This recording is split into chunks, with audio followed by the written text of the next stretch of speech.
something called the TYRON maze rat experiment.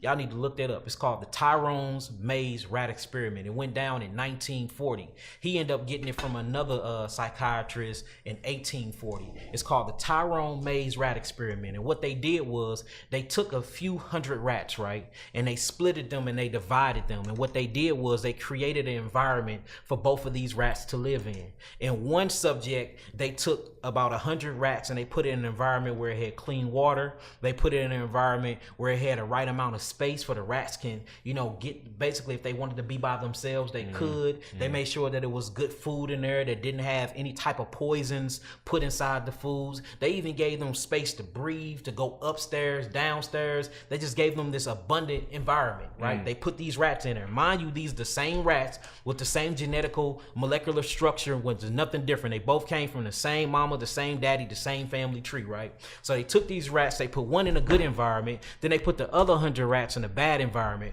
where they didn't get water. If they did get water, the water actually had acids in it. They made sure they didn't give them the regular food. I think they gave them like cat food or something like that with a bunch of pellets that was inside of them, right? They stuck them on top of each other and they made sure that the space was very, very small. They never cleaned any poop out of the maze. They pissed out of the maze and they left them in there. They left them in there for 4 months and they watched how their behavior changed. They went back and they got the actual rats that came from the good environment and they put them in the maze. They ended up going through the maze very, very fast. Then they ended up going to get the rats that they put in the bad environment and put them in the maze, and they didn't know how to even make it through the first section of the maze.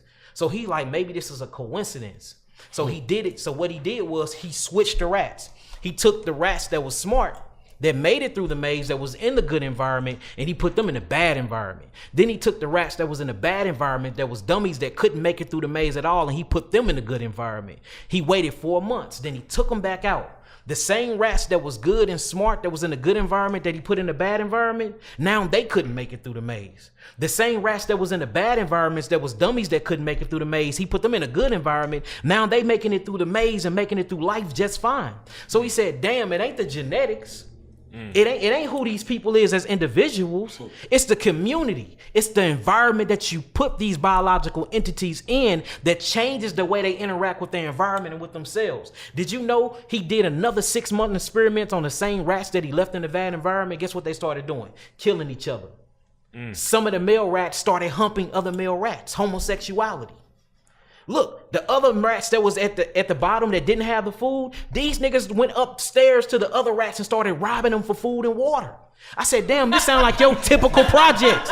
Don't this sound like the PJs? This is a real rat experiment. So it made me start questioning. I had to sit back and really rub my chin. They turned into robbing rats? They turned into robbing, homosexual. What else are you gonna do? Rats. It's a survival mechanism at this point. Now check this out though, goddess.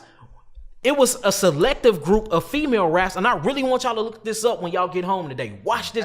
It will fuck your mind up. The female rats, they started pampering themselves. They used to let their children just do what the fuck ever. They started pampering themselves. All they was worried about. The hood rats. Which one of these? See, these was the hood rats. Okay. The hood rats, right? Exactly. So the hood rats. I'm gonna quote that. The hood rats. All they did was pamper themselves. The only thing that they worried about was their fur. They worried about their weight. They didn't worry about their children anymore. They weren't worried about the mama papa rat. The only thing that they focused on was their actual selves. And then the father rat started going to other different parts of the actual rat experiment cage and started like bullying on the younger children. It was crazy, man. Look, it gets so deep when you really start watching it. It even rapists started happening. Rape with the older male rats in the community started raping the younger males and the younger female rats. Same thing that happens in the ghetto where a young girl will get touched on by their uncle, or a young male will get touched on by their uncle or their auntie.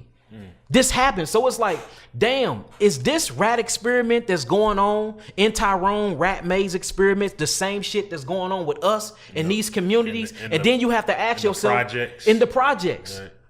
And who built these communities? We didn't build these communities. We ain't put the liquor stores in these communities. We ain't put dope in here. You got something called Russian AK-47s. Niggas ain't never been to Russia. You got Japanese SKs. We ain't never been to Japan. We got grenades that come from, we got all these different things in the community of America that's outside of America when niggas ain't never left the block. How was they getting there? This shit was set up. So once I realized, like, damn, me and my people is in a rat maze. This is a project. We are being psychologically experimented on. That's when I said, okay, this is my motivation. It's time to break the psychological chains of my people. Yeah. Yep. So once I fully got myself up out of it, my whole mission is I'm going to die for this shit. Everybody that I come in contact with is going to hear this message. And my message is, wake the fuck up, Black America.